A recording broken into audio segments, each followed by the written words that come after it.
There is a sea at the centre of the oldest human story ever told. Not the deepest, not the widest, not the most treacherous, but the most consequential stretch of salt water the world has ever known.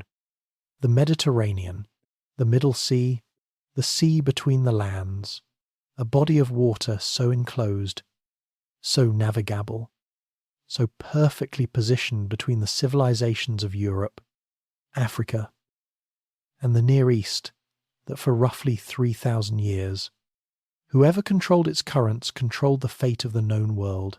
The Phoenicians sailed it first with serious ambition. Threading their purple, dyed commerce from Carthage to Cadiz, the Greeks followed, planting their city, states like seeds along every hospitable shore. The Romans turned it into a lake they called Mare Nostrum, our sea, and built an empire on the assumption that what moved across it belonged to them. Then came the Arabs, the Byzantines, the Venetians, the Ottomans, each civilization rising and falling, in part according to how well it read the sea, how cleverly it moved across that enclosed, navigable, endlessly contested corridor of blue water for 3,000 years.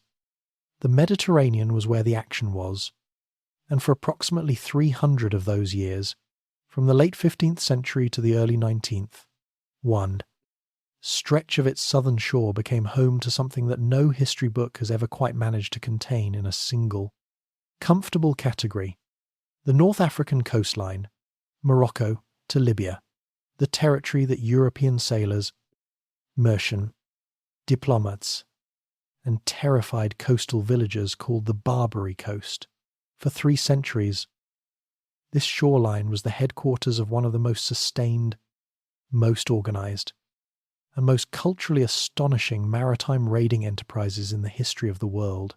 The Barbary corsairs, the so-called pirates of the Mediterranean, the men and the states and the systems and the entire civilization that held European commerce to ransom across 300 years, that enslaved somewhere between 1 million and 1,250,000 Europeans across the full span of their operations, that triggered the very first foreign war the United States of America ever fought, and that existed not as outlaws lurking beyond civilization's edge, but as the deliberate, legally sanctioned, religiously justified instrument of states, backed by the authority of the Ottoman Empire itself, operating within a religious and legal framework that made their activities, in their own understanding and in the understanding of the world they moved through, not piracy at all, something far more complicated than piracy,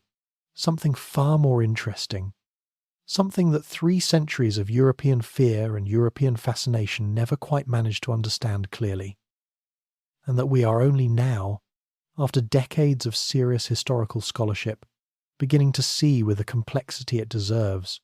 Tonight, we are going to tell the whole story. Not the cartoon version, not the romantic version, not the version that reduces an entire civilization to the figure of a turbaned villain with a curved sword. We are going to start before the corsairs, in the medieval Mediterranean that produced the conditions in which they thrived. The world of al-Andalus and the Reconquista, and the great displacement of peoples that set the stage for everything that followed. We are going to spend real time with the specific human beings who built the corsair states, the renegades and the converts, the Ottoman janissaries and the Berber seafarers and the Andalusian exiles whose particular combination produced something genuinely unique in the history of Mediterranean power. We are going to talk about what captivity actually meant, not the dungeon of European imagination, but the strange, complex, commercially organised world of the bagnio, the slave market, the ransom negotiation. We are going to follow the corsairs as they leapt beyond the Mediterranean entirely, raiding Ireland and Iceland and the Canary Islands with a boldness that stunned a continent. We are going to sit with the young American Republic as it discovered, to its profound humiliation, that independence from Britain meant the loss of British diplomatic protection in these waters, and that Algerian corsairs were perfectly willing to demonstrate that discovery in the most direct possible terms. And we are going to watch as the whole 300-year enterprise unravelled, not in a single dramatic sea battle, but in the gradual, grinding shift of power that the 19th century represented, ending finally with bombardments and colonial conquest and the silence that falls when a civilization loses the configuration of forces that had kept it alive. Throughout all of it, we are going to try to hold the complexity of this world in view, the complexity of a civilization that was simultaneously violent and sophisticated, that enslaved Europeans by the tens of thousands and was itself shaped, at its very foundations, by the experience of European aggression and expulsion, whose greatest corsair captains were sometimes born in Cornwall or Amsterdam or Genoa, whose legal scholars developed detailed frameworks for the humane treatment of captives, while those captives rode in galleys under conditions that could kill a man in a season, whose cities, Algiers especially, were among the most cosmopolitan, most ethnically diverse, most culturally layered urban environments in the early modern world. The Barbary corsair story is tangled up with the deepest questions the early modern Mediterranean and Atlantic worlds ever produced, about what religion means when it divides people and also constantly fails to divide them, about what violence means when every act of violence is a response to a previous act of violence stretching back across centuries, about what we call piracy and what we call war, and whether the difference is always as clear as the people doing the naming like to believe. Now, let the room settle around you, let the breath slow, find a comfortable position and let the weight of the day fall away, because you have nowhere else to be tonight. We are going south and east, to that ancient coastline where the desert comes down to the water's edge and the sea stretches, away blue and endless toward shores that 3 centuries of sailors approached with a very particular mixture of hope and dread. The story begins not in the cities of North Africa, but in the vanished gardens of a civilization that was destroyed before any corsair ever raised a sail. It begins in Spain. Picture a city in the year 950. You are standing at the western edge of Europe, on the Iberian Peninsula, in a place the Arabs call al-Andalus. The city around you is Cordoba, and it is unlike anything else on the continent. 500,000 people live here, making it the largest city in Western Europe, comparable in scale only to Constantinople and Baghdad. The streets are paved and lit at night, a luxury that London and Paris will not manage for another 4 centuries. The Palace Library holds 400,000 volumes at a time, when the largest monastic library in Christian Europe might hold a few hundred. The university draws Muslim scholars, Christian theologians, and Jewish philosophers into the same rooms, arguing over the same texts, translating the same ancient Greek manuscripts into Arabic and then into Latin, feeding the accumulated knowledge of the ancient world back into a Europe that had largely forgotten it, the algebra of al-Khwarizmi, the medicine of Ibn Sina, the philosophy of Ibn Rushd, the astronomical observations of al-Sarkali. All of these entered the European intellectual tradition through al-Andalus, carried northward by scholars who crossed the religious frontier specifically to find knowledge that existed nowhere else. The Umayyad Caliphate of Cordoba, at its peak under Abdal, Rahman III and his son Al-Hakam II in the mid-10th century, presided over an agricultural system of extraordinary productivity, built on irrigation techniques the Arab settlers had brought from the east, growing cotton, sugar, silk, and citrus in a landscape that Roman farmers had left largely unimproved. This was not a barbaric civilization occupying sophisticated territory. This was one of the most sophisticated civilizations on earth.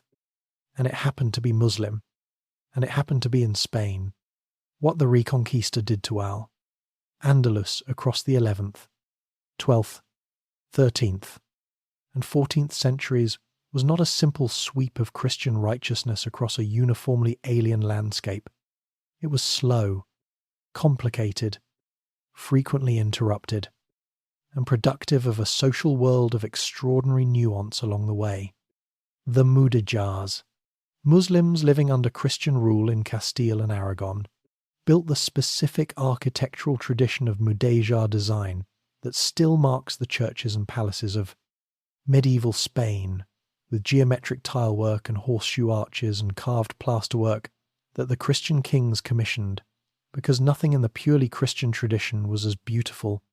The convivencia, the coexistence, however imperfect and contested, of Muslim, Christian, and Jewish communities within the same political space, was a real social achievement, producing in the cities of Toledo and Seville and Granada a multilingual, multi-confessional culture that Europe would not see again for centuries.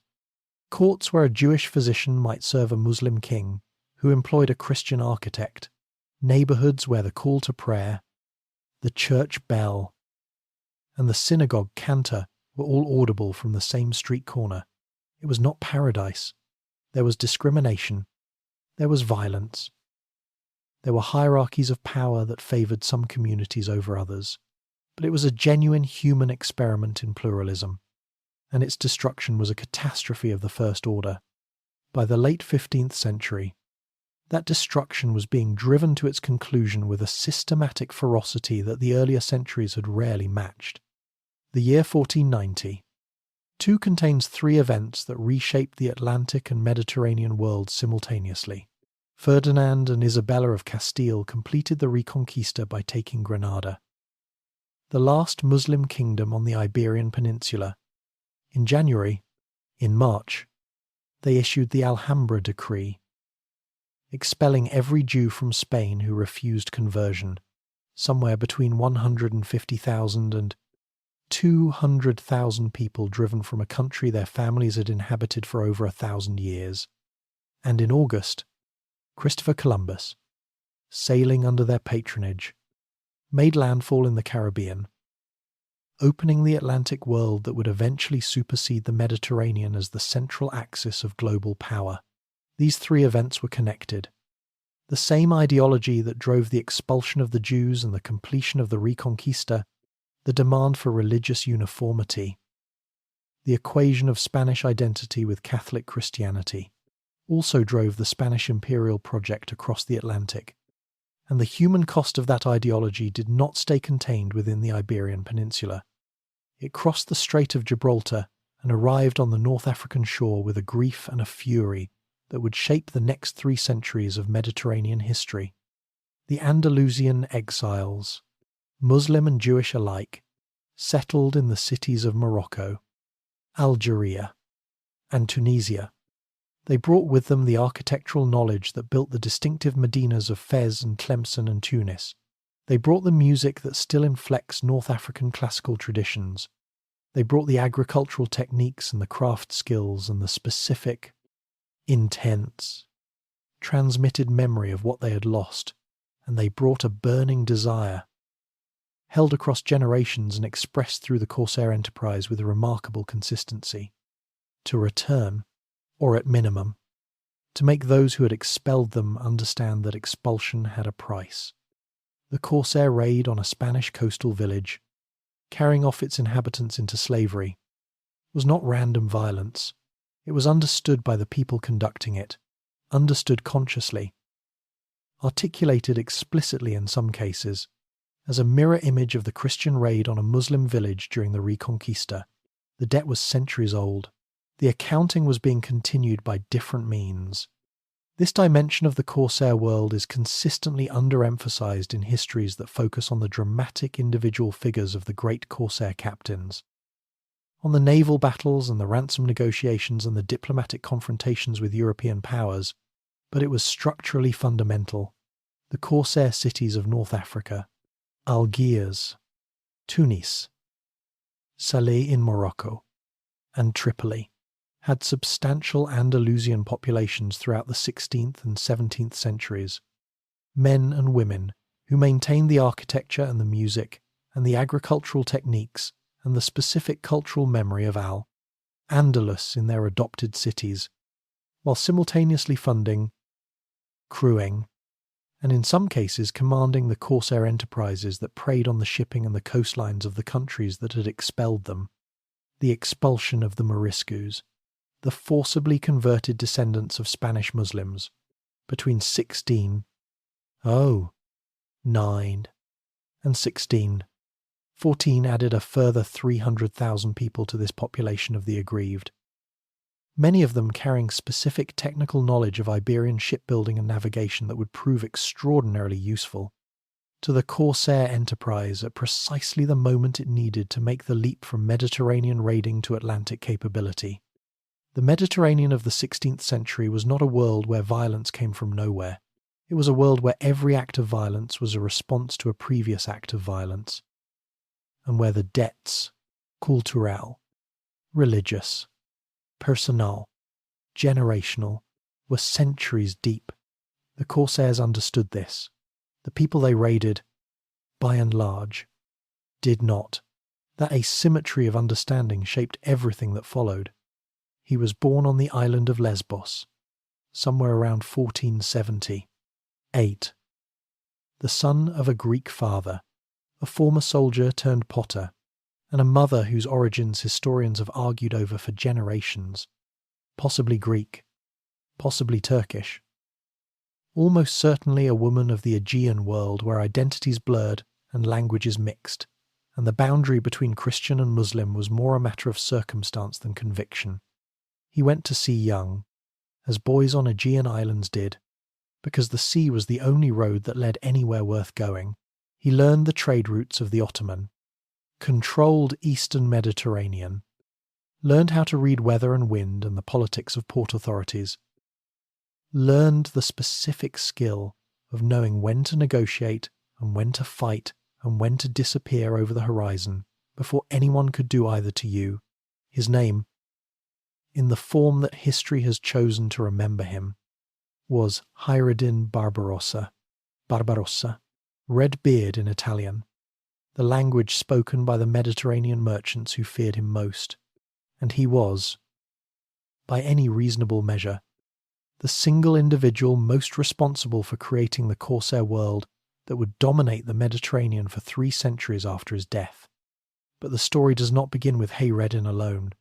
It begins with 2 brothers, both of them extraordinary, one of them destined to die in the desert fighting Spaniards, and the other destined to become Grand Admiral of the most powerful navy on earth. Their story together is one of the great partnership narratives of the 16th century, and it deserves to be told with the attention it has rarely received.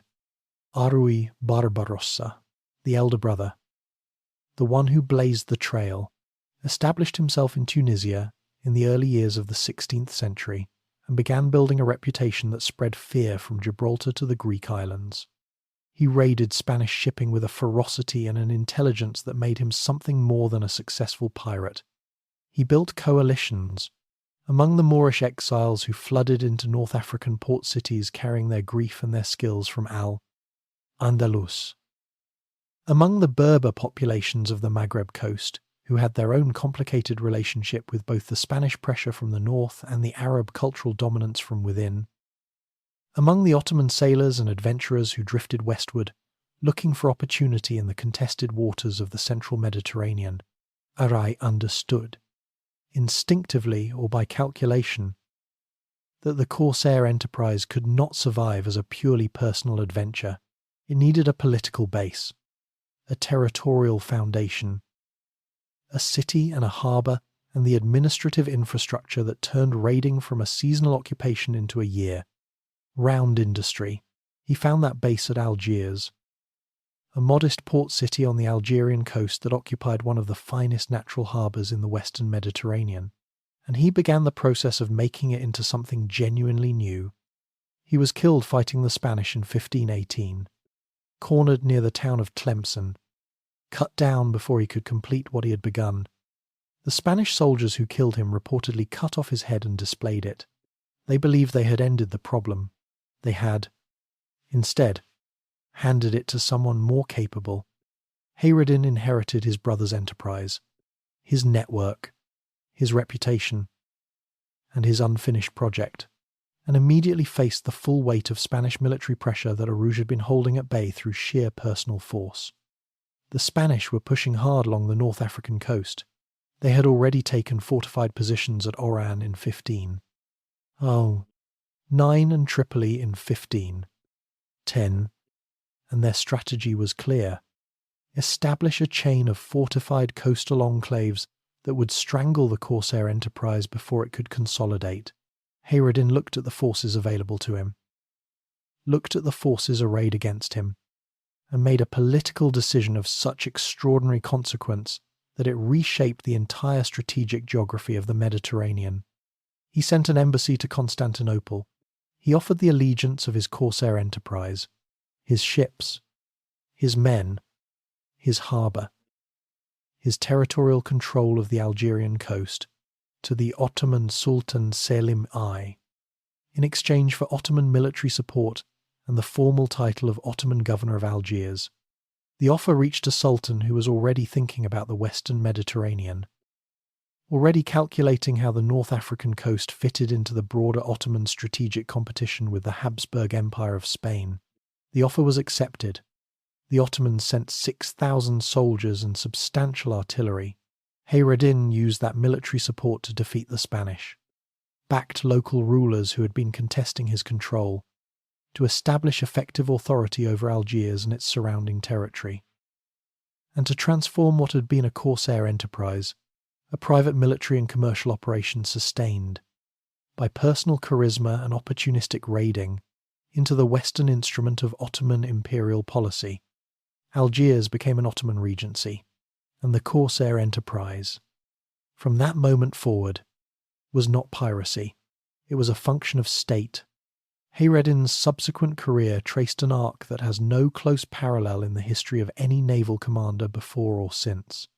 He was eventually summoned to Constantinople by Sultan Suleiman the Magnificent, himself one of the dominant figures of the 16th century, and appointed Grand Admiral of the Ottoman fleet, the Capuden Pasha, commander of the naval forces of the most powerful state on earth. From that position he conducted the great campaigns of the 1530s and 1540s that made the southern and eastern shores of the Mediterranean securely Ottoman. The capture of Tunis in 1534, a naval campaign that seized the Hafsid capital from its Spanish-aligned ruler and installed an Ottoman-backed replacement, extended the zone of corsair control further west along the North African coast. Charles V's massive counter-expedition to retake Tunis in 1535, the largest military operation Spain had conducted in the Mediterranean to that point. 30,000 soldiers, a fleet of 300 ships, succeeded in retaking the city and freeing approximately 20,000 Christian slaves held there.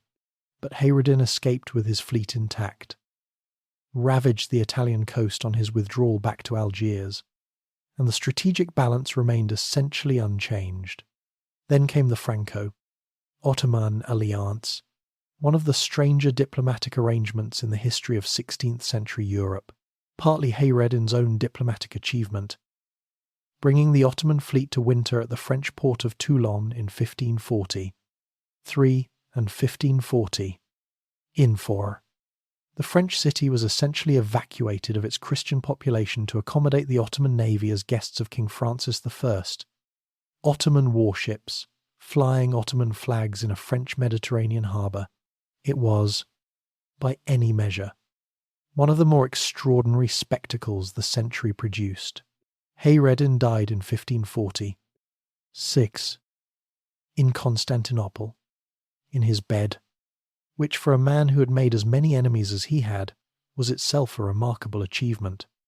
The institutional legacy he left behind in Algiers, the specific form of corsair governance, the relationship between the corsair enterprise and the Ottoman state, the military and commercial structure of the regency, endured for 3 full centuries after him.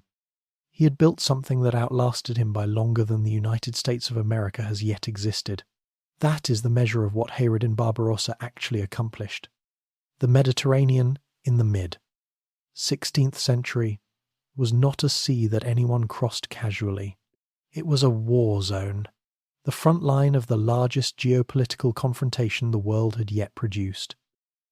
The grinding, decades, long struggle between the Ottoman Empire expanding westward from Constantinople and the Habsburg Empire of Spain expanding eastward from Madrid and Vienna. Two superpower dynasties, each convinced of its divine mandate, each commanding resources and armies and navies of a scale that dwarfed anything the preceding centuries had seen. Locked in a competition for control of the same enclosed sea, and caught in the middle of that competition, or rather, riding it, exploiting it, thriving in the strategic chaos it generated, were the corsair states of North Africa, whose relationship to the Ottoman side of the conflict gave them both protection and purpose.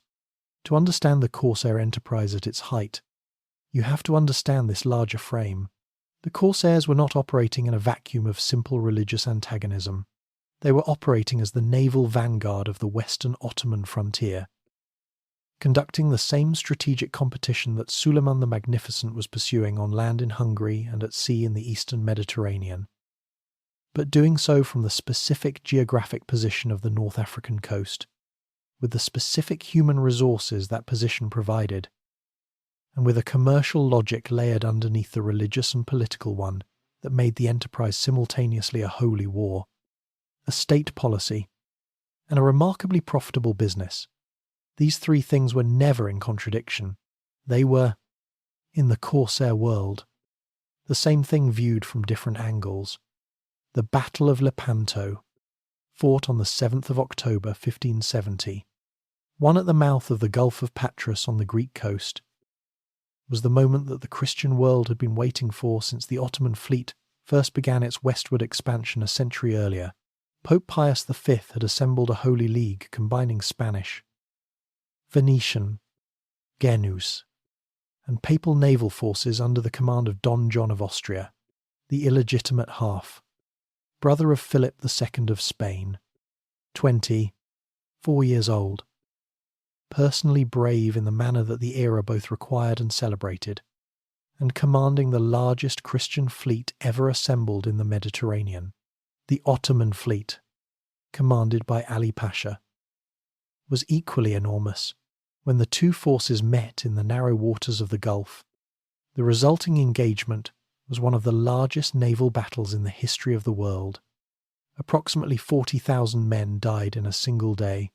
The Ottoman fleet lost around 200 galleys and 12,000 men killed, with another 15,000 Christian galley slaves freed from the Ottoman oars, men who had been rowing in chains for years, some of them for decades, and who found themselves suddenly, improbably, at liberty in the wreckage of the battle that had ended their captivity. The Holy League's victory was genuine and enormous. In the Christian imagination of Europe, Lepanto became the moment the tide turned, the proof that Ottoman naval power was not invincible, the confirmation that Christian Europe could unite and prevail when it chose to. Church bells rang from Lisbon to Warsaw, poets wrote commemorations, the Pope declared a new feast day. The psychological transformation was real and lasting. What Lepanto did not do was end the war. Within 2 years, the Ottomans had built an entirely new fleet, a demonstration of the Ottoman state's organizational capacity that shocked European observers who had assumed the battle's losses would cripple Ottoman naval power for a generation. The new fleet was sufficient to take Cyprus from Venice, completing the eastern Mediterranean consolidation that the Ottomans had been pursuing, and to maintain pressure across the central Mediterranean with enough force that the strategic balance remained, closer to a stalemate than to the decisive Christian triumph that the celebrations of Lepanto had implied, and the North African corsair states were barely touched by the engagement. They had not contributed their full forces to the Ottoman fleet at Lepanto. Their ships were needed closer to home. Their captains were conducting operations in the western Mediterranean that the battle's organisers on both sides considered secondary. The independent corsair capacity for raiding continued entirely unaffected. Lepanto was significant, but its significance was more psychological than strategic. and anyone who watched the corsair enterprise in the decades following the battle would have had difficulty identifying the moment of supposed Christian triumph in the evidence of continued and expanding corsair activity.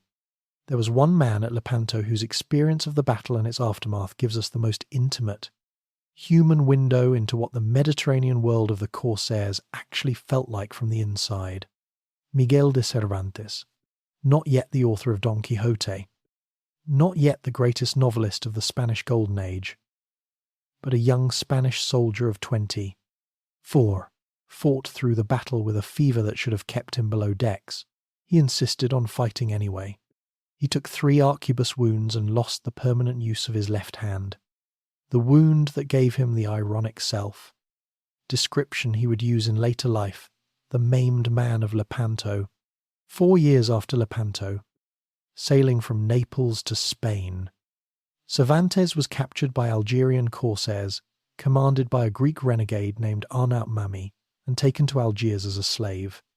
He spent 5 years there, from 1575 to 1580, attempting to escape no fewer than 4 times, each attempt unsuccessful.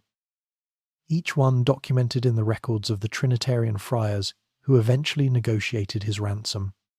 The specific combination of those 2 experiences, the glorious Christian naval victory and the subsequent years of captivity in the city that Lepanto was supposed to have weakened, gave Cervantes a relationship to the Mediterranean world that no other writer of the period could match. Several of his plays are set in Algiers and deal explicitly with the captive experience. The captive's tale, embedded within Don Quixote, draws directly on what he saw and lived through. The texture of Algerian life, the language of the corsair enterprise, the social world of the Bagnio, where captives were housed, the specific moral complexity of a world where Christians converted and Muslims negotiated and everyone made accommodations that the official ideologies of both sides declared impossible, runs through his writing in ways that scholars have been tracing for 4 centuries. Cervantes returned to Spain in 1580, ransomed finally by the Trinitarian friars, and spent the rest of his life writing Don Quixote, published in 1605, became the first modern novel, The Corsair World of Algiers, burned into his memory during 5 years of captivity, became one of the deepest imaginative sources of the greatest work of Spanish literature. The sea gives back what it takes. Sometimes it took Cervantes his hand and 5 years of his freedom. It gave him, in return, the material from which he built something that has outlasted every galley and every fortress and every treaty of the world he inhabited. Algiers in the 16th and 17th centuries was not what European popular imagination pictured when it conjured the place that was terrorizing its shipping and enslaving its countrymen. European pamphlets and plays and captivity narratives tended to depict it as a savage frontier camp, a collection of violent men living in rough conditions on the edge of the civilized world, sustained by nothing more than religious fanaticism and the desire for plunder. The reality was almost precisely the opposite. Algiers was a cosmopolitan city of approximately 100,000 people, comparable in size to contemporary London or Amsterdam, organized around a hierarchy of communities that reflected the specific human mixture the corsair enterprise had produced over a century of operation. It had mosques and bathhouses and markets and schools, and a sophisticated legal system and diplomatic representatives from every major European power maintaining consulates within its walls. It had a financial infrastructure capable of managing ransom negotiations worth hundreds of thousands of dollars and prize auctions that liquidated the cargoes of captured merchant ships with the efficiency of a commodity exchange. It had architectural traditions drawn from Ottoman Constantinople and Andalusian Cordoba and indigenous Berber craft knowledge that produced a built environment of genuine beauty, layered and complex and unlike anything on the northern shores of the same sea. The Casbah of Algiers, the old city that survives today as a UNESCO World Heritage Site, preserves in its stacked white houses and narrow ascending streets and tiled courtyards the physical memory of what the corsair capital actually looked like. It was not a pirate camp, It was a city, and cities, by definition, require systems. At the top of the social hierarchy sat the Ottoman Turks, the janissaries and naval officers who formed the military and political core of the regency, who had come originally from Constantinople or from the vast recruitment grounds of the Ottoman system, and who maintained the formal link between Algiers and the Ottoman capital. The governing body of the Algerian regency was the Divan, a council of senior janissary officers whose deliberations determined the major policy decisions of the state. Its head was the Dey, a title that evolved across the 17th century from a military designation meaning roughly commander of the janissary infantry into something closer to an elected chief executive. The Dey was chosen by the janissary corps from among its senior members. He was not a hereditary monarch. He could be deposed, and was, with a frequency that gives the political history of the regency a particular dramatic texture, by the same corps that had elevated him, between 1670% 1 and 1818. The period from the establishment of the Dey as the primary governing title to the French conquest. 20. 8 different men held the position. 14 of them were killed in office. The pattern was not random violence. It was a brutal but functional form of constitutional accountability. The janissary corps had elected the Dey. The janissary corps paid close attention to whether the Dey was managing the corsair enterprise profitably, governing the city competently, and maintaining the flow of prize money and tribute income that kept the military establishment satisfied. When the judgment of the corps was that he was not performing adequately, it removed him by the fastest available means. The Dey who failed to deliver, who made unfavourable peace treaties, who allowed the city's finances to deteriorate, who lost the political coalition that kept him in power, could expect replacement at any moment. It was accountability exercised with a knife, but it was accountability nonetheless. Below the Ottoman core in the social hierarchy were the renegades, European, born converts to Islam, who had come to Algiers either as captives who chose conversion as a path out of slavery, or as free men who had crossed the religious divide voluntarily in pursuit of advancement. By the early 17th century, the majority of corsair captains operating out of Algiers were renegades. Dutch, English, French, Italian.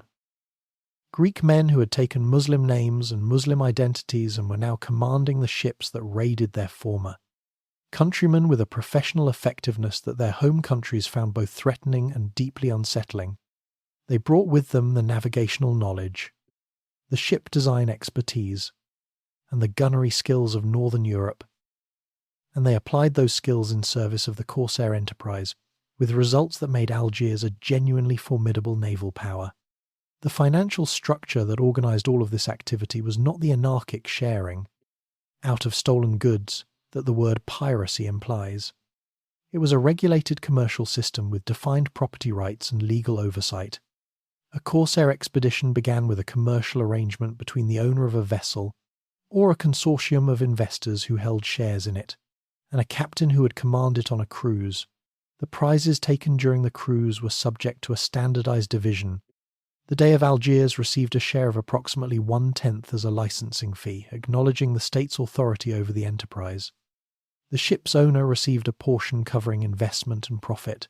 The captain received a larger share reflecting his leadership role and the specific risks of command. The crew divided the remainder according to a hierarchy that assigned more to skilled sailors and fighters and less to ordinary seamen. But that gave every crew member a genuine financial stake in the success of the expedition. The legal and religious framework that justified all of this was as carefully constructed as the financial one. The key concept was maritime jihad, the specific form of holy war that Islamic jurisprudential tradition had developed to govern warfare at sea. Under this framework, the ships of Christian nations were legitimate targets because those nations were, in the absence of specific peace treaties, in a default state of war with the Muslim world. The crews and passengers of those ships were legitimate prizes because they were subjects of enemy powers. The enslavement of captives was not an atrocity but a regulated practice of war. governed by rules about the treatment of prisoners, about ransom, about the consequences of conversion, that centuries of scholarly elaboration had developed in considerable detail. This framework did not make Barbary captivity gentle. It was not gentle. And the legal ideals did not always constrain the behaviour of individual corsair captains any more than the laws of war have ever perfectly constrained soldiers in any other context. But it did mean that the Barbary corsair enterprise existed within a moral and legal order that gave it coherence and legitimacy in its own eyes, and in the eyes of the Ottoman state that backed it. The Jewish communities of Algiers occupied a specific and crucial role within this system, protected under Islamic law as a tolerated community with defined rights. They served as financial brokers between the corsair ships and the European markets for their prizes, as ransom negotiators whose religious neutrality made them acceptable intermediaries to both sides, and as suppliers of the credit and commercial infrastructure that kept the entire enterprise functioning. Algiers was not one thing. It was a machine built from many different human materials, running on a fuel compounded of religious conviction, commercial calculation, historical grievance, and the specific opportunity that the Mediterranean's geography and the 16th century's politics had created and kept open for 3 extraordinary centuries.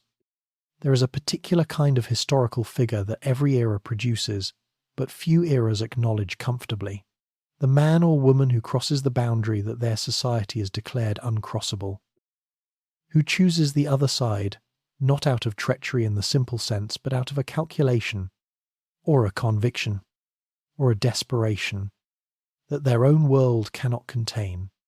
The early modern Mediterranean produced this figure in extraordinary numbers and gave them a specific name: the renegado, the renegade, the European Christian who crossed into the Muslim world and did not come back, or who came back so transformed that the person who returned bore only a superficial resemblance to the person who had left. In the corsair cities of North Africa, and above all in Algiers, the renegade was not a marginal figure, not an aberration at the edge of the story. By the early 17th century, the majority of corsair captains operating out of Algiers were European, born converts to Islam: Dutch captains, English captains, French captains, Italian captains, Greek captains, men who had taken Muslim names and Muslim identities and were now commanding the ships that preyed on the commerce of their former nations with a professional skill and a local knowledge that made them uniquely effective. The corsair fleet of Algiers at its peak was commanded primarily by men born in the countries it was raiding. That fact alone should give us pause, because it tells us something important about what the corsair world was actually offering, that the world those men came from was not, and about the permeability of the religious boundary that European culture insisted was the most fundamental divide in human existence. The paths into the renegade life were various. The most common was captivity, a European sailor or soldier or merchant, taken in a corsair raid, brought to Algiers or Tunis or Tripoli, assessed in the slave market, and eventually offered the straightforward choice that the corsair system made available to any captive willing to take it: convert to Islam and gain your freedom, remain Christian and remain enslaved, waiting for a ransom that might take years to arrive or might never come at all.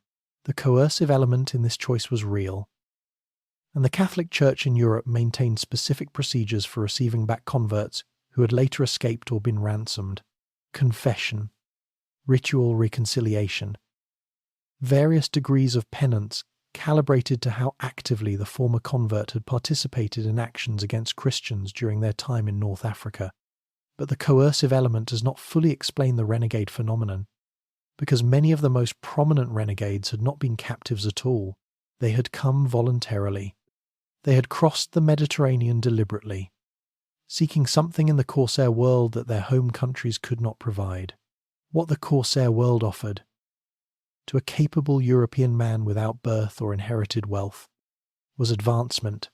The specific meritocracy of the corsair enterprise where what mattered was your skill with a ship, your courage in a fight, your ability to read weather and navigate coastlines and manage a crew, was genuinely more open to talent than the rigid class structures of contemporary Europe, where birth determined destiny with a thoroughness that left little room for the ambitious man without ancestors to recommend him. The most famous renegade in the history of the Barbary corsairs was an English sailor from a Cornish or Devon fishing village. The records are imprecise about exactly where, named John Ward, who went to sea in the late 16th century, spent years as a privateer in the service of Queen Elizabeth, found himself unemployed and unpromising after the peace with Spain in 1604 ended the privateering that had sustained him, turned to outright piracy in the Mediterranean, and eventually arrived in Tunis, where he converted to Islam under the name Yusuf Reis, married a Venetian woman, and spent the remainder of his life as one of the most successful and most feared corsair captains in the Mediterranean world.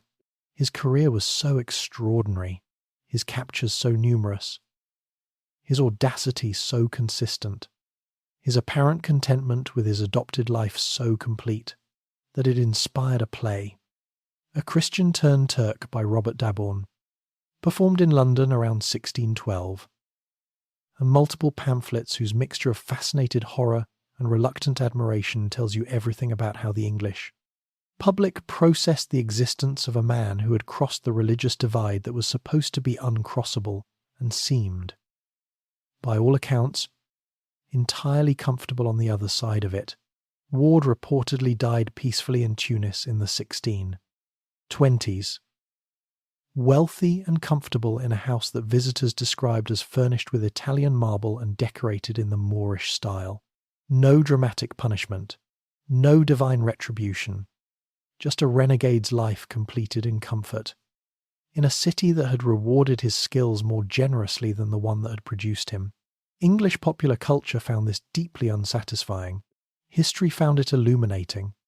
The Republic of Salé, on the Atlantic coast of Morocco, represents the most remarkable institutional expression of the renegade phenomenon, a self-governing corsair polity established around 1620, 7 by a coalition of Andalusian exiles and Moroccan Berber corsairs who took effective control of the twin cities of Salé and Rabat at the mouth of the Bou Regreg River, and organised them into something that contemporaries genuinely struggle to categorise.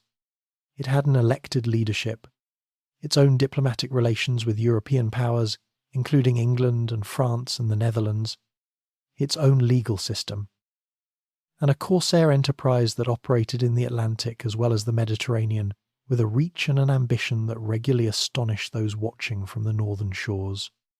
At its peak in the 1620s and 1630s, the corsairs of Salé were raiding as far as the British Isles, Iceland, and the Canary Islands. The most devastating of these operations was the raid on the Irish village of Baltimore in County Cork on the 20th of June, 1631, conducted by corsairs under the command of a Dutch renegade named Murat Rees, born Jan Janszoon in Haarlem, former Dutch privateer, convert to Islam, admiral of the Salé corsair fleet, and by any measure one of the more extraordinary figures the age produced.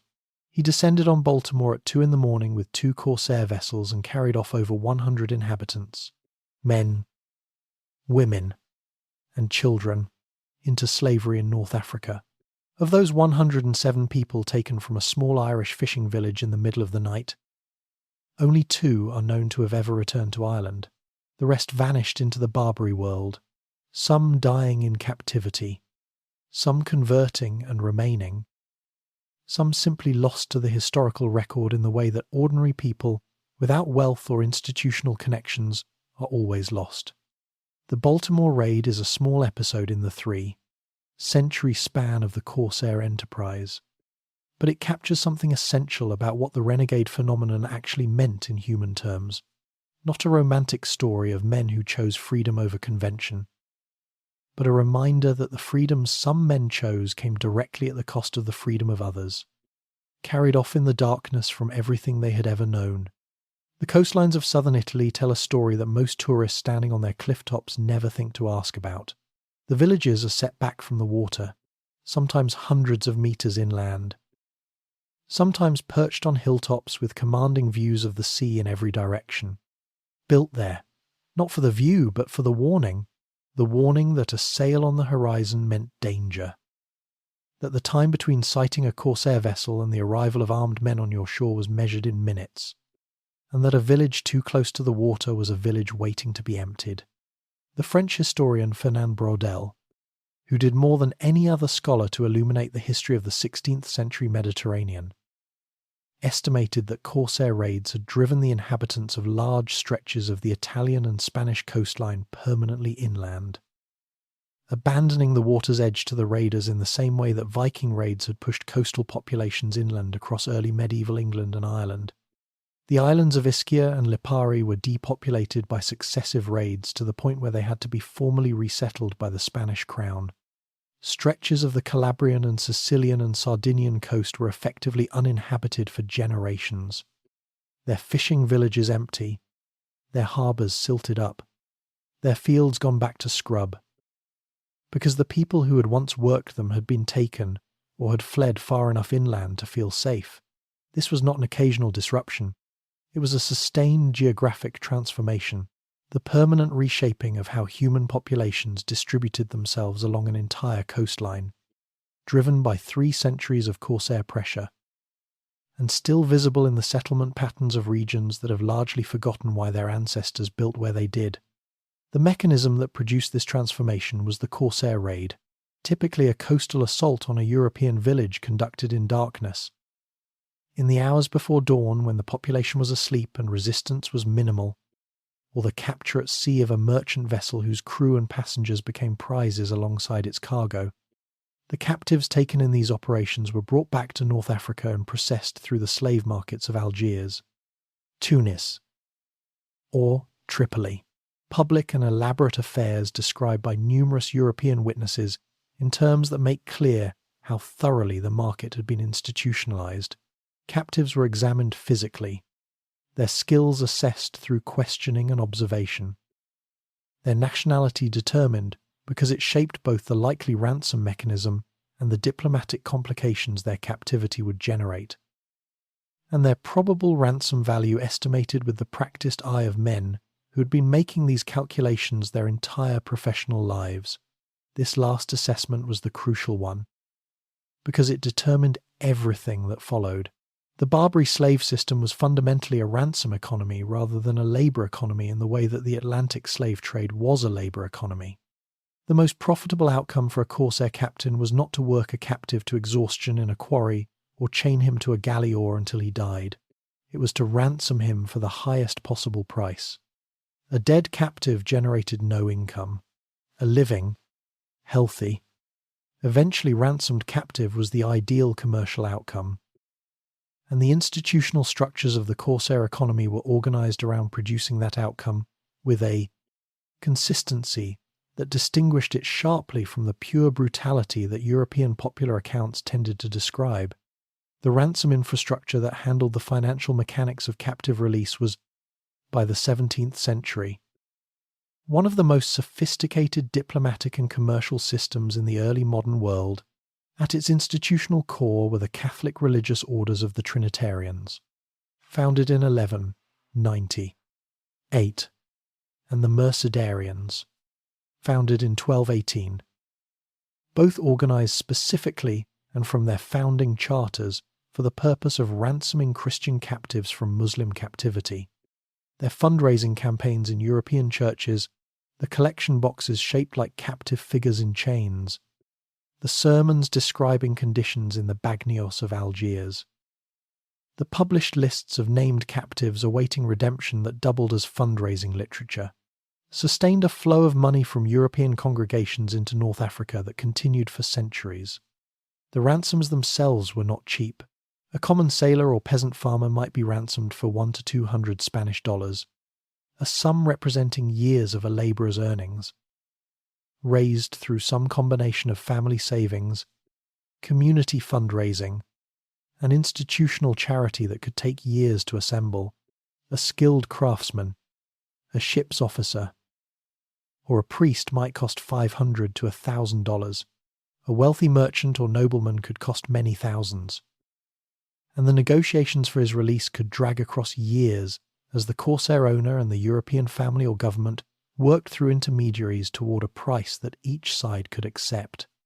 The Trinitarian and Mercedarian orders ransomed tens of thousands of captives across their centuries of operation, and the specific procedures they developed, the negotiations, the credit arrangements through which payments were financed, the transportation of freed captives back to Europe, the public ceremonies of thanksgiving that greeted their return in their home communities, constitute one of the most detailed records of cross-cultural commercial interaction that the early modern period has left us.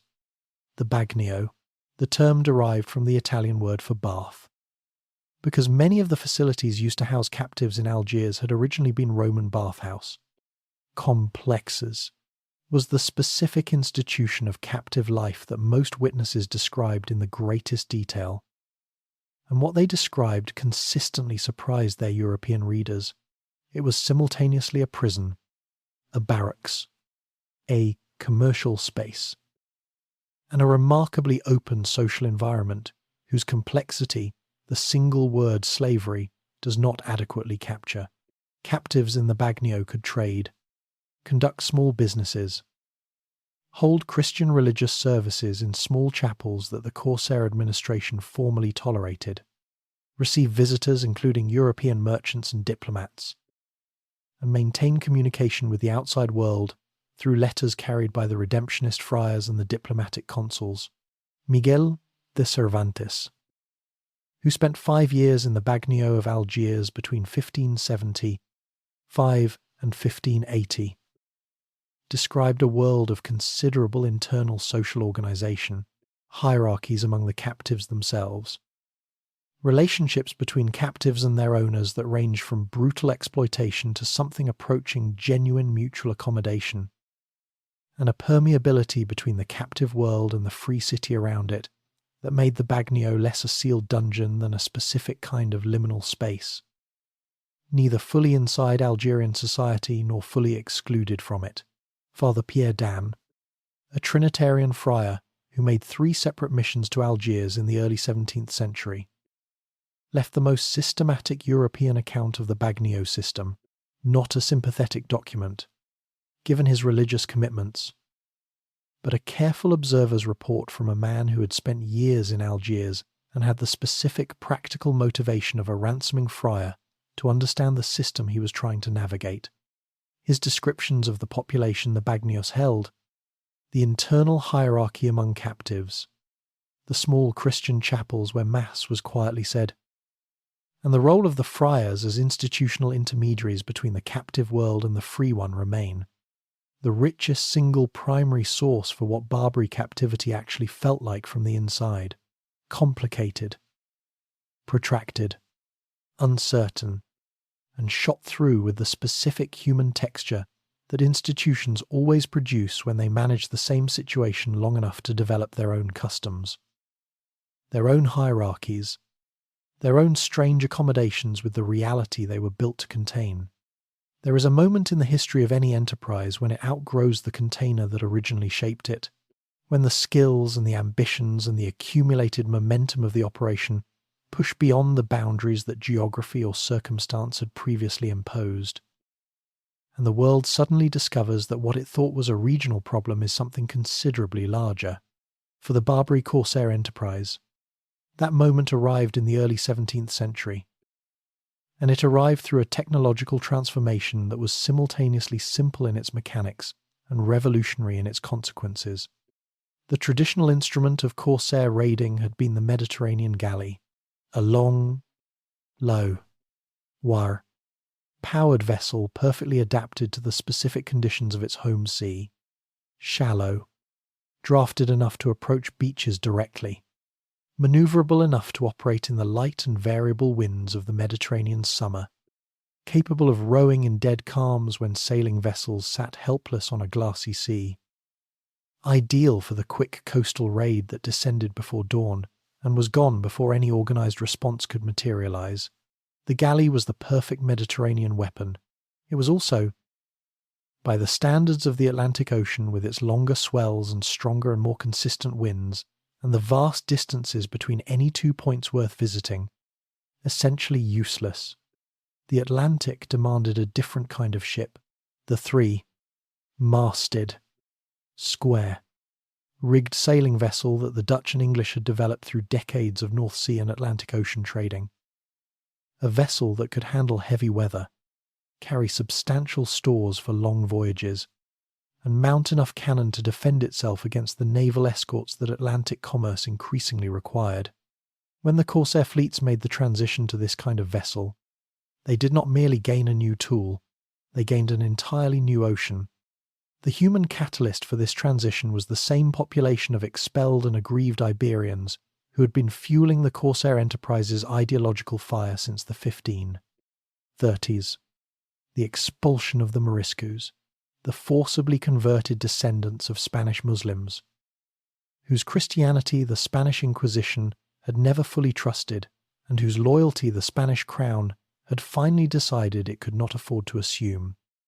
Between 1609 and 1614 drove approximately 300,000 people from the peninsula that their families had inhabited for centuries. The scale of this second great Iberian expulsion, coming more than a century after the expulsion of the Jews and the completion of the Reconquista, was staggering. Entire regions of Valencia and Aragon and Castile were depopulated almost overnight, as Morisco communities were loaded onto ships and transported to North Africa with the efficiency of a state that had decided the problem needed to be solved permanently regardless of the human cost.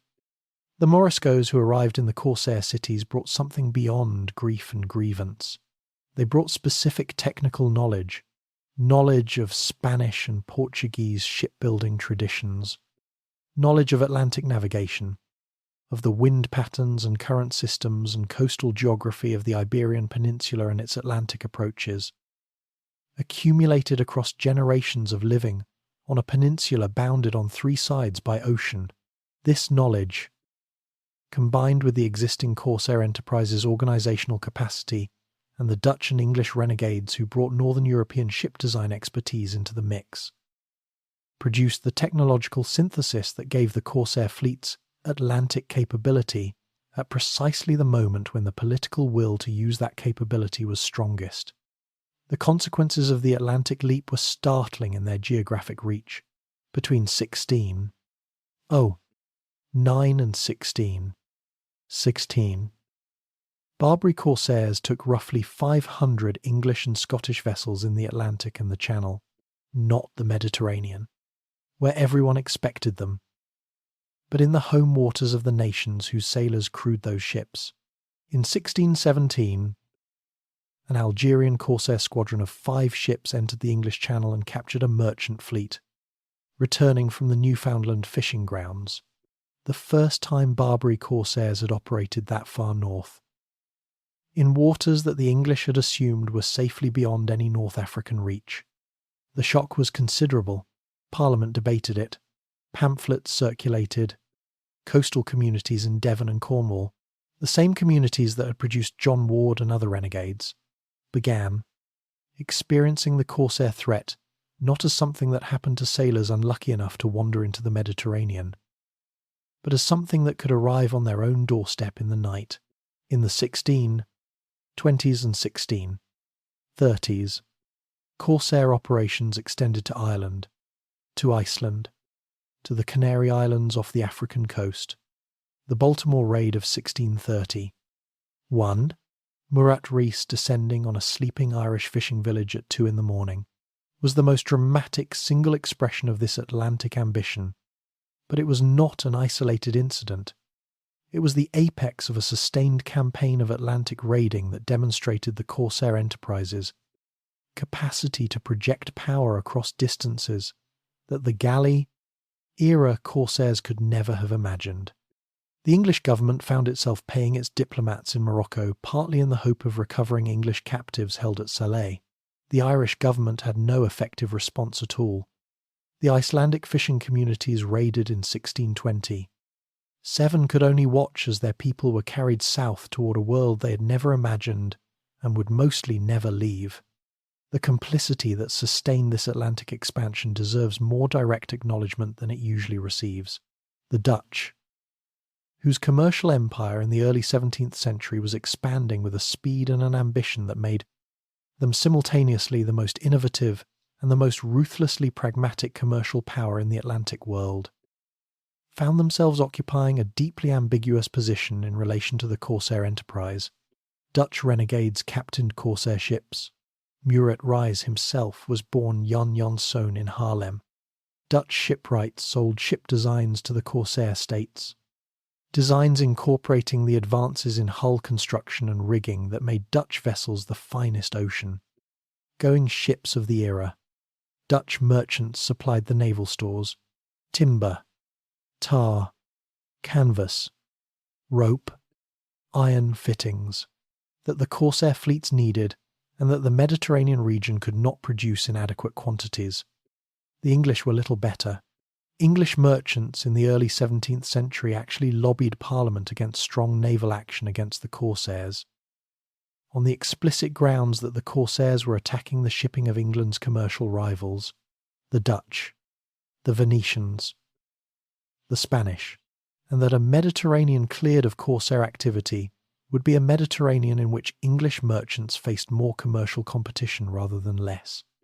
The specific calculation that a corsair threat to all shipping was preferable to no corsair threat, if it suppressed rivals more than oneself, was openly articulated in the English commercial press of the period.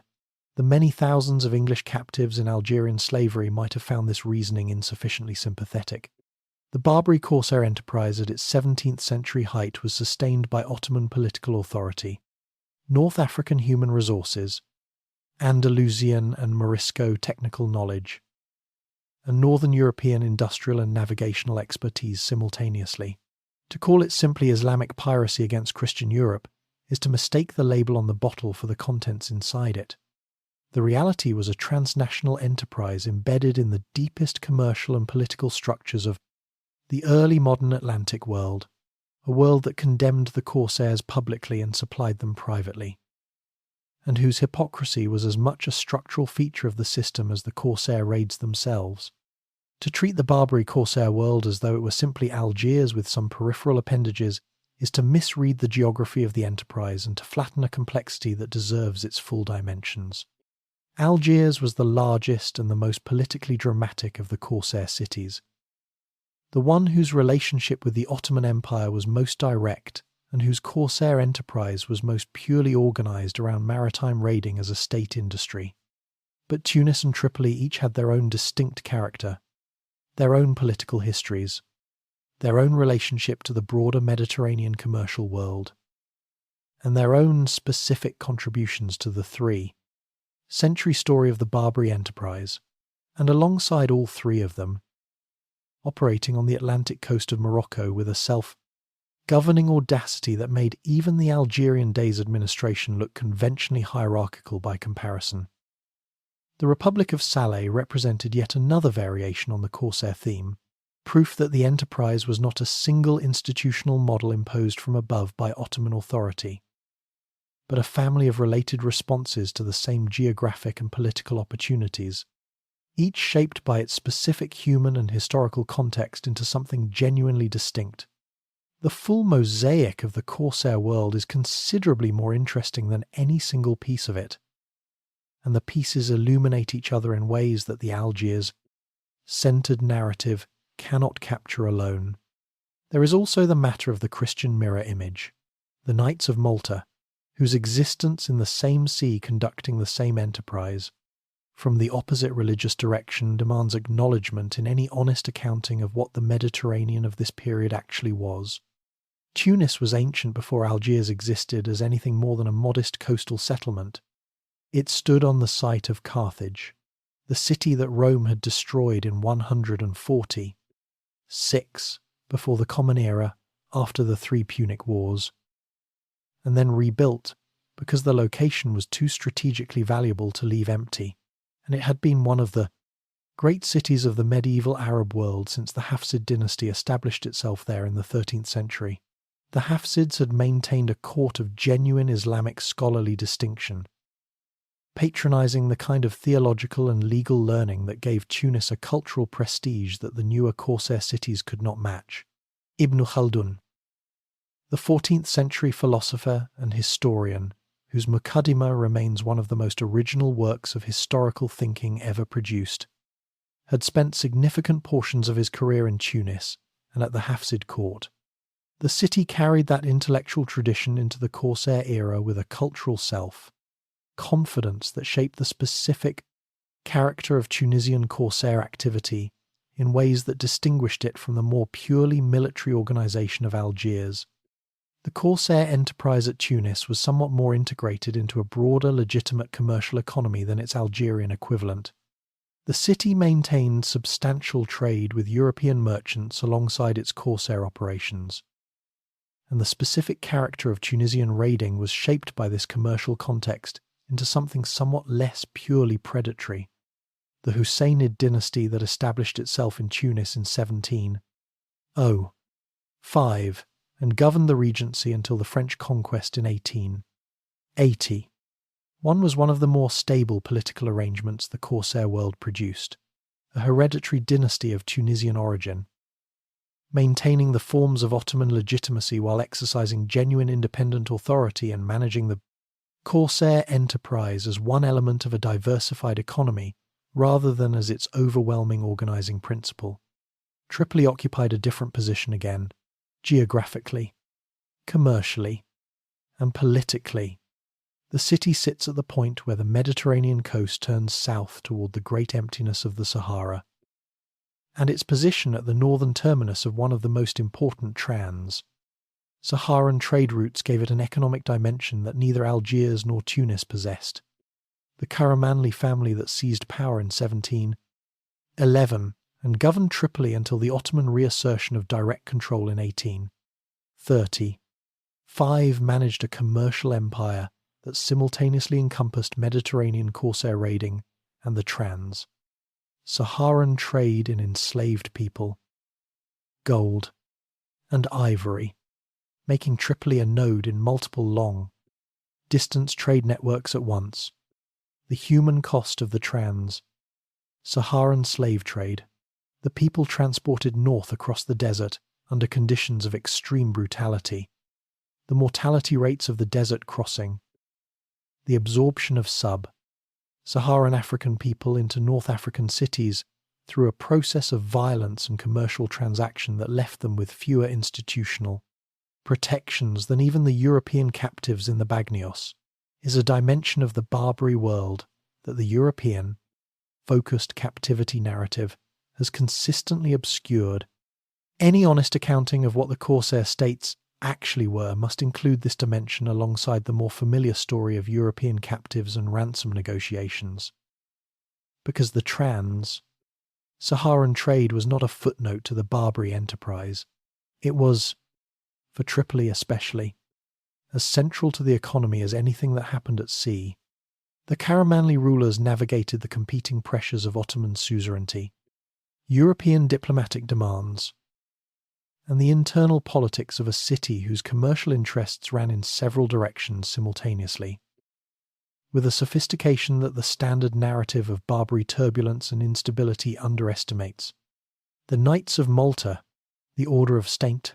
John of Jerusalem, expelled from Rhodes by the Ottomans in 1522 and installed on the island of Malta by Charles V in 1530, were, in the most precise possible sense, the Christian corsairs of the same Mediterranean. They raided Muslim shipping under religious authority. They carried Muslim captives into slavery and held them in the same galley conditions that European captives experienced in North African ports. They justified their operations with the same logic of religious warfare. The enemy is in a state of holy conflict with us. Their property and persons are therefore legitimate prizes that the Barbary corsairs applied to Christian shipping. The Muslim galley slaves of Malta and the Christian galley slaves of Algiers were the precise institutional equivalents of each other, and the parallel was not lost on thoughtful observers of either faith. Yet European historical memory has consistently treated the Knights of Malta as heroic Christian warriors and the Barbary corsairs as criminal pirates. A distinction that says more about who wrote the history than about any meaningful difference in the nature of the two enterprises. The broader European response to the corsair threat was shaped by this same selective perception. Formal condemnation of Barbary raiding combined with practical accommodation that frequently crossed into active complicity. France under Cardinal Richelieu negotiated commercial treaties with Algeria that gave French shipping preferential treatment. While maintaining France's nominal commitment to the crusading tradition, the corsair enterprise was supposedly threatening. Venice maintained diplomatic representation in the corsair cities almost continuously, used Ottoman channels to negotiate for Venetian captives, and simultaneously funded corsair suppression operations when the threat to Venetian commerce became commercially intolerable. Spain conducted periodic massive military expeditions against the corsair cities, most dramatically Charles V's expedition against Algiers in 1540. 1. 30,000 men and 300 ships destroyed by storms before the assault could begin, while simultaneously maintaining fortified enclaves on the North African coast that never succeeded in strangling the enterprise they were positioned to suppress. The corsair world persisted not because Europe lacked the theoretical capacity to end it, but because Europe's relationship to it was never straightforwardly antagonistic. It was always also commercial, always also politically complicated, always shot through with the specific interests of specific powers that found the corsair enterprise more useful than its elimination would have been. In the summer of 1780, 3. The United States of America was two things simultaneously: a nation that had just won a war against the most powerful empire on earth, and a nation that had no idea what it was about to face on the other side of the Atlantic. The victory over Britain was genuine, and the pride it generated was understandable. A collection of former colonies had defeated a global superpower through a combination of military persistence, French alliance, and the specific advantages that fighting on home territory against an enemy operating at the end of very long supply lines had provided. But independence came with a consequence that the celebrations of 1780 did not pause to consider. Before independence, American merchant ships sailing in the Mediterranean had been protected by a fact they had never needed to.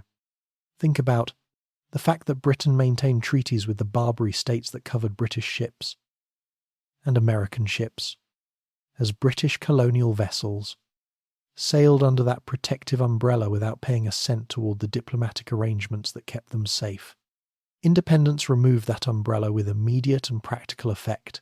The new republic had no navy, no established foreign policy infrastructure, no existing treaties with the Barbary states, and American merchant ships in the Mediterranean were suddenly exposed to exactly the kind of corsair attention that the treaty system existed to prevent. The corsairs recognized the change with a speed that suggested they had been watching the American situation with professional interest. In 1780, 4. Moroccan corsairs seized the American brig Betsy. In 1780, 5. Algerian corsairs took the American ships Maria and Dauphin, carrying their crews into slavery in Algiers. The problem had announced itself with characteristic directness.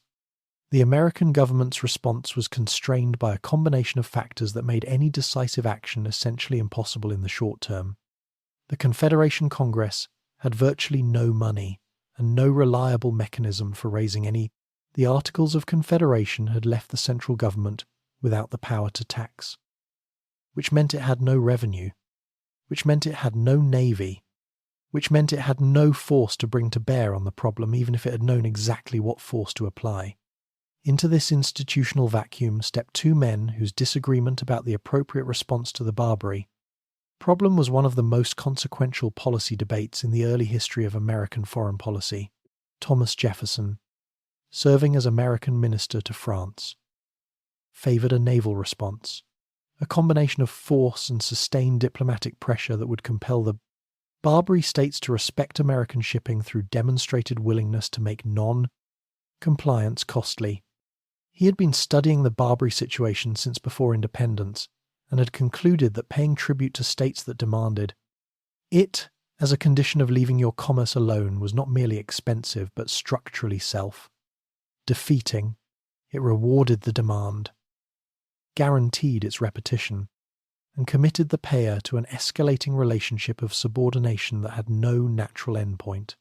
John Adams, serving as minister to Britain, favoured paying tribute on the grounds that it was cheaper and more practically achievable than building and maintaining a navy capable of fighting the Barbary states effectively, and that a young nation with limited resources and unlimited other priorities should choose its confrontations with care.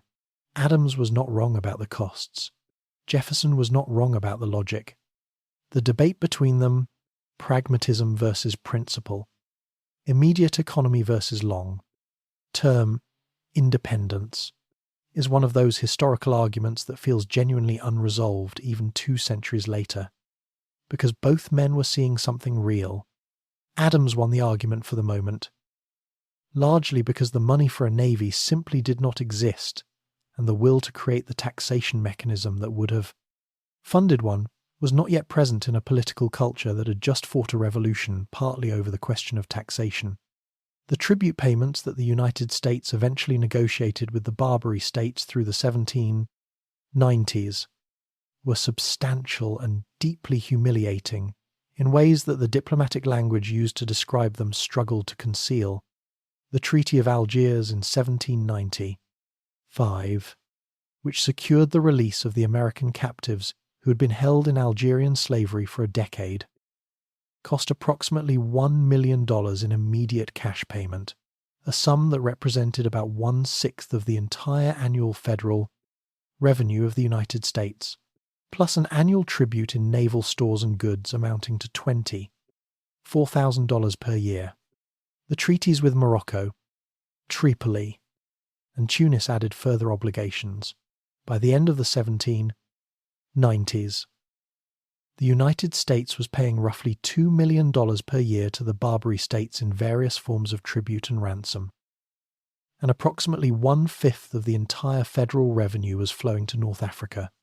For a nation that had declared its independence from an empire partly on the grounds that it would not submit to external demands for money without representation, the tribute payments had an ideological awkwardness that their advocates found difficult to address and their opponents found irresistible to exploit. The political response to this situation was the Naval Act of 1794, which authorized the construction of 6 frigates, including the USS Constitution, a direct institutional consequence of the Barbary problem, meaning that the oldest commissioned warship in the United States Navy exists in part because Algerian corsairs seized 2 American merchant vessels in 1780. 5. The war with Tripoli that began in 1801 one was triggered by a specific grievance of the kind that the tribute system reliably generated. Yusuf Karamanli, the Pasha of Tripoli, was dissatisfied with the level of American tribute payments compared to what other nations were paying, and when the new Jefferson administration declined to increase those payments, he had the flagpole of the American consulate in Tripoli cut down in May of 1801, the traditional North African symbolic declaration of war, a gesture whose combination of precision and drama the era managed with a flair that later centuries have largely lost. Jefferson, who had always preferred force to tribute, and who now possessed both a navy and a presidency, dispatched a naval squadron to the Mediterranean without waiting for a formal congressional declaration of war, establishing in the process a precedent for executive military action that American constitutional scholars have been arguing about ever since. The officers he sent were remarkable. Edward Preble commanded the Mediterranean squadron from 1803 with a forcefulness and a tactical creativity that transformed American naval operations from the passive to the active. His subordinates, Stephen Decatur, William Bainbridge, Isaac Hull, David Porter, were young men in their 20s and early 30s who would go on to define the character of the American naval tradition across the first half of the 19th century. The Tripolitan War gave them their formation, their reputations, and the specific combination of audacity and professional discipline that the American naval identity would carry forward. It also gave the young republic its first experience of fighting a sustained military campaign on the other side of an ocean, in a political and cultural context entirely unlike anything its founders had prepared it for, against an enemy whose understanding of the conflict was shaped by 3 centuries of history that the Americans were only beginning to learn existed.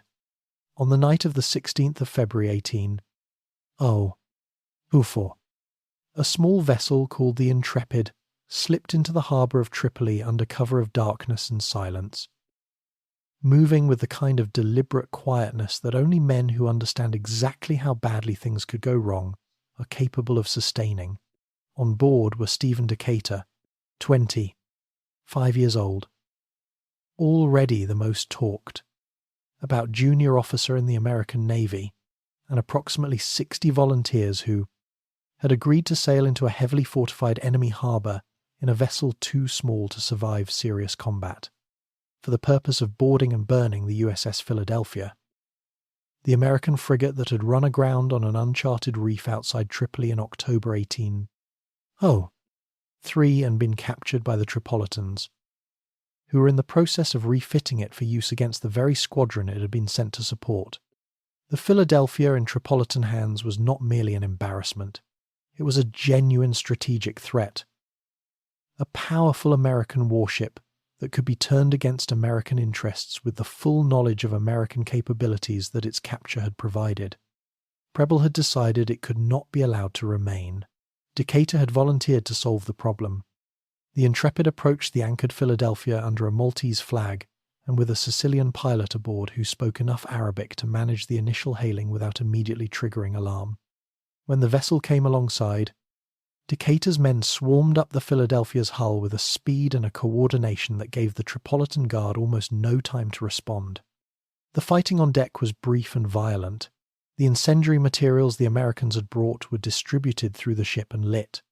Decatur's men were back in the Intrepid and pulling away from the burning frigate before the harbour's shore batteries had fully organised their response. The Philadelphia burned to the waterline in the harbour of the city whose captivity it had been built to prevent. Lord Nelson, reading the account of the operation from his station in the Mediterranean, reportedly called it the most bold and daring act of the age. The attribution has been questioned by historians who note that the documentary evidence for Nelson having said precisely this is somewhat thin, but whether he said it or not, the phrase accurately captures the quality of what Decatur had accomplished. The operation required not merely courage, but the specific kind of controlled audacity, the ability to suppress the natural fear response long enough to think clearly and act precisely in conditions of extreme danger, that distinguishes genuinely exceptional military performance from the merely brave. Decatur had it in abundance, and the burning of the Philadelphia made him famous throughout the Atlantic world in the way that the early 19th century made men famous, through newspaper accounts that spread from city to city and were read aloud in coffee houses and taverns and drawing rooms by people who understood that they were hearing about something genuinely extraordinary. He was 5 years old.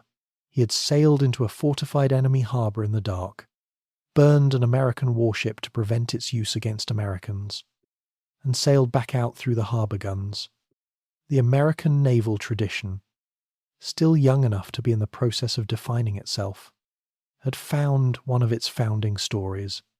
Preble, meanwhile, conducted 5 separate bombardments of Tripoli across the summer of 1804, each one demonstrating American naval gunnery's capacity to reach the city's fortifications, each one falling short of the decisive result he needed to force a settlement.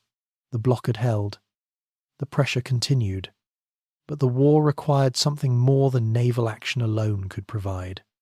That something more arrived in the form of William Eaton, former American consul to Tunis, former soldier, a man of such extraordinary personal energy and theatrical ambition that he makes the other remarkable figures of the Tripolitan War seem almost restrained by comparison. Eton had conceived a plan of breathtaking audacity to overthrow Yusuf Karamanli by restoring his exiled brother Hamid to the throne of Tripoli. Using a privately assembled expeditionary force that Eton would personally lead across the Libyan desert from Egypt to attack Tripoli from the land side while the American naval squadron applied pressure from the sea, the plan required assembling a force from scratch in Alexandria, Egypt, from whatever human material was available, which turned out to be approximately 400 men comprising Greek mercenaries whose commitment to the enterprise was always somewhat provisional. Arab cavalry loyal to Hamid Karamanli, whose relationship with their nominal commander was complicated by cultural differences that Eton navigated through a combination of diplomacy and sheer will. A handful of United States Marines under Lieutenant Presley O'Bannon, and various other adventurers and opportunists who attached themselves to the expedition for reasons that Eton chose not to examine too closely. This force set out from Alexandria in March of 1805 on a march of approximately 500 miles across the Libyan desert to the coastal city of Derna. The march took 6 weeks. It was a sustained ordeal of heat, thirst, near, starvation, and repeated near mutiny that Eton held together through some combination of personal charisma, extraordinary stubbornness, strategic distribution of the expedition's limited food and water supplies, and the specific authority of a man who seemed genuinely constitutionally incapable of recognizing that what he was attempting was, by any rational assessment, impossible. The assault on Derna in April of 1805 was the culmination of everything Eton had endured and demanded of his improbable army. The city's fortifications were genuine, a harbour fort with cannon, walls capable of serious defence, a garrison that had no intention of surrendering to a force that had just staggered in from the desert, looking considerably less impressive than its intentions. Eton coordinated the land assault with a naval bombardment from 3 American vessels offshore. The combination of pressure from 2 directions, creating the confusion in the Tripolitan defence that made the assault viable. Lieutenant O'Bannon and his Marines led the charge on the harbour fort directly, fighting through the fortifications with the kind of close quarters violence that the era still demanded when the distances became too small for cannon and the outcome depended on who was willing to keep moving forward.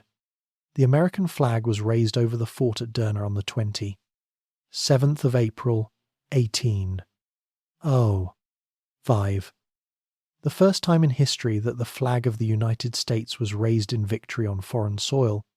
The Marine Corps hymn's reference to the shores of Tripoli commemorates this moment, and the Mameluke sword carried by Marine officers to this day, a sword of distinctly Middle Eastern design, commemorates the alliance with Hamid Karamanli's Arab cavalry that made the Derna operation possible. The peace settlement that ended the Tripolitan War came shortly afterward, negotiated by Tobias Lear while Eton was still consolidating his hold on Derna and planning his march on Tripoli itself. It included a $60,000 ransom payment for the crew of the Philadelphia, the very kind of payment that Eton's entire campaign had been designed to make unnecessary, and it infuriated Eton with an intensity he carried for the rest of his life. Lobbying Congress and writing letters and giving speeches about the betrayal of everything the Desert March had accomplished. He was not entirely wrong. He was also not entirely right. The war had done something that no amount of tribute payment could have achieved.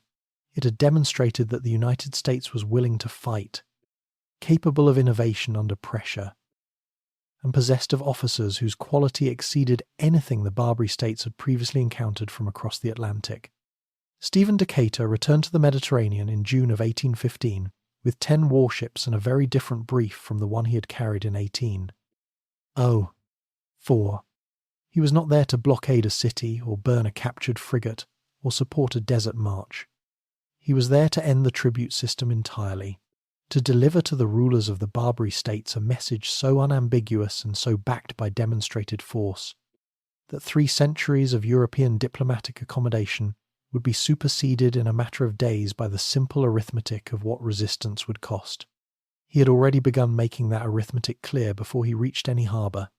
In the western Mediterranean, he had intercepted the flagship of the Algerian fleet, the Mashuda, one of the finest vessels in the Algerian navy, in a running battle that lasted approximately 45 minutes and ended with the Algerian admiral dead and his flagship in American hands. Decatur arrived in the harbour of Algiers not as a supplicant negotiating terms, but as a commander who had already demonstrated his willingness and his capacity to enforce them. The message he brought to the Dey of Algiers was correspondingly direct immediate release of all American captives, immediate and permanent cessation of all tribute payments, full reparations for American property previously seized, no negotiation, no graduated timeline, no face. Saving diplomatic language. The Dey, who was a practical man governing a state that had just lost its flagship and was looking at 10 American warships at anchor in his harbour, accepted. The entire negotiation took approximately 3 hours. Decatur then sailed to Tunis and Tripoli, where the rulers received similar visits and accepted similar terms with similar efficiency. The tribute system that had defined American relations with the Barbary states for 30 years was dissolved in the course of a single Mediterranean cruise. The European powers, watching the American performance with a mixture of admiration and embarrassment, drew their own conclusions. Britain in particular had emerged from the Napoleonic Wars with a naval supremacy so overwhelming that the strategic calculation that had sustained the tribute system for 3 centuries, that the cost of suppressing the corsairs exceeded the cost of accommodating them, no longer applied in the way it once had. Lord Exmouth, commanding a combined Anglo-Dutch squadron in August of 1816, appeared before Algiers with a force that dwarfed anything the Algerian fleet could oppose, and delivered demands whose content reflected a moral clarity that the preceding centuries of European accommodation had conspicuously lacked. The immediate trigger was a massacre. The Dey of Algiers had ordered the killing of European coral fishermen who were operating under British protection during an ambiguous period in the diplomatic relationship between Algiers and Britain. And Exmouth's response was intended to be definitive rather than merely punitive.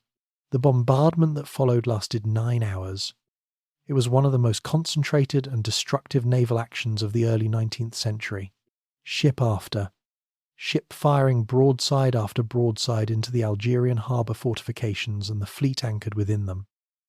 The accumulated weight of European naval technology applied without the hesitation that diplomatic considerations had previously imposed.